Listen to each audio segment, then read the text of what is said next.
Hey guys, welcome back to another video. This one is on AQ World's Unity and the progress, like where it currently is right now. Let's get started.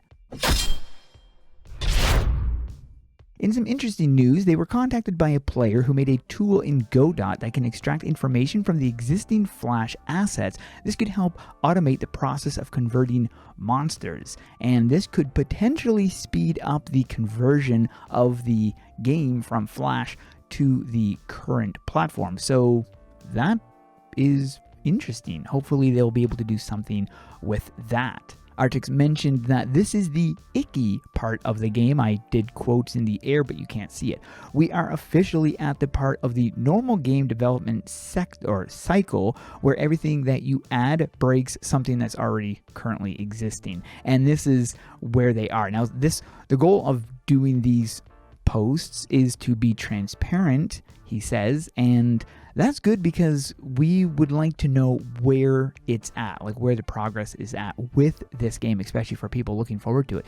Later on, he will be talking about the betas, Kickstarter, and different phases lower down in this post. So this is this week's post, and then the other ones are later weeks. So there's 3 different ones. I'll be briefly running over anything that I consider important on this. So Uromi, which is spelt wrong here, added an enhance button to items that show current stats, total enhancements, and how many you have remaining, and saves it all to the database. That is a very cool idea. For current testing, every player who has access to testing has 20 stat points already baked into them.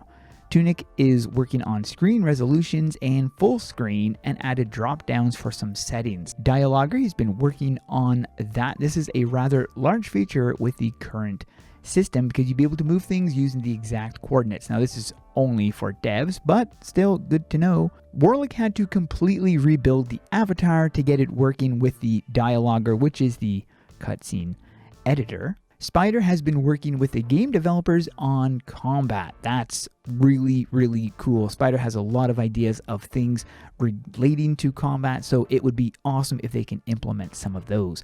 Upcoming, we have a UI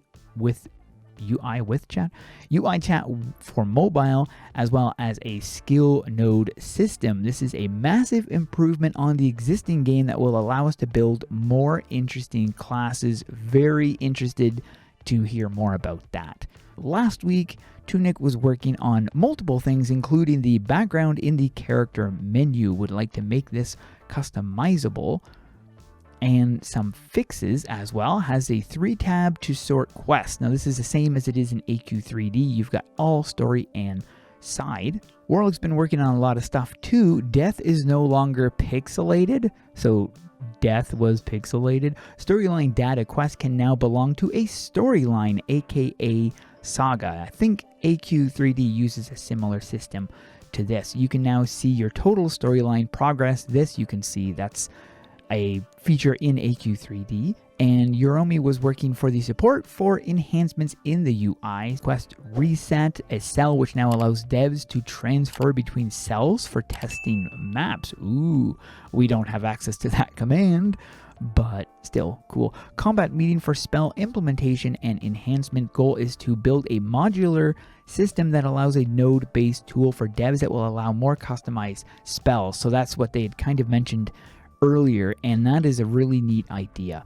Spider will be working spells after he finished up the AQ2D team feature he has been building, and I believe he did finish that this past week. I'm not 100% sure on that. Reens and Spider both like the multi-quest tracking. Going to add that in. This is the July 20th. Make a playtest version of the game and meet with Reens after things. So this is something that they have been doing research how to make tools like downloadable tools on Steam for testers. So I'm interested to know when they're going to do that. Tester protocol, choose Bug Master General, create a Discord and create new bug tracker. Is this the title for the testers who I guess I'm not sure. Anyways, interesting. Content process review next Monday. Got a bunch of small tests here. Warlick has been customizable. Monsters are now working and merged into development branch. And so monsters can now have inventory of items. So you can kind of put on different items on the monsters. That's a really, really interesting idea. It says you can create more randomly generated monsters based on, because I guess it would randomly select items out of their inventory to equip them on. Monsters have the same properties as players, so you can change their skin, eyes, hair, etc. So that's pretty neat. Join Greengard West. There is a monster there, Mr. Dude, who is a purple version. I'm assuming that's only in AQ World Unity though. Need to add Galanoth as a new customizable NPC. Interesting. Flow review with Zoom. Interested in the Cthulhian mythos? Like Cthulhian as in Cthulhu? And is that how you say Cthulhian? Anyways, if you're interested, you can read those. I actually do like the mythos.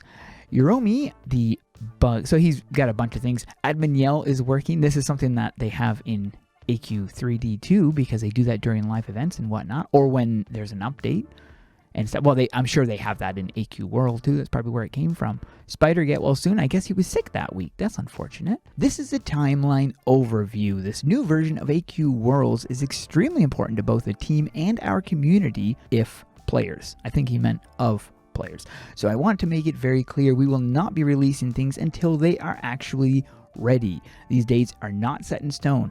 I would rather see 10 million I will be 100 years old when this game comes out posts than see a flood of posts like, why did they release this too early with all these bugs and problems? And that's understandable. So the stages: finish current tasks, which is where they are right now. Closed alpha play test starts. Rapid bug fixes. So this would be, they don't mention when this is. A closed alpha play test starts. That could be in the next couple months or 3 months, or who knows. Kickstarter estimated October. That's in like 2 months. No, I do not. I will be surprised if the Kickstarter happens by December. But we will not launch until we have a rock-solid core game engine first, which is understandable. Early access begins November? That's in 3 months. I don't see how they can cover that much ground in 3 months, but we'll have to wait and see. Close beta? Obviously, the S is not supposed to be there. Closed beta on Steam. So the closed beta, once they have the closed beta, will be on Steam. Beta will be Steam, Apple, and Android. And that will, I'm assuming closed beta is not going to come out until next year, considering that if this is early access begins November, so closed beta would be definitely, I would say, at least 6 months after the early access. Conversion process for armors is difficult. Weapons, not too bad. Pets, very manual. And head items, nightmare. Playable working alpha that we can invite testers into.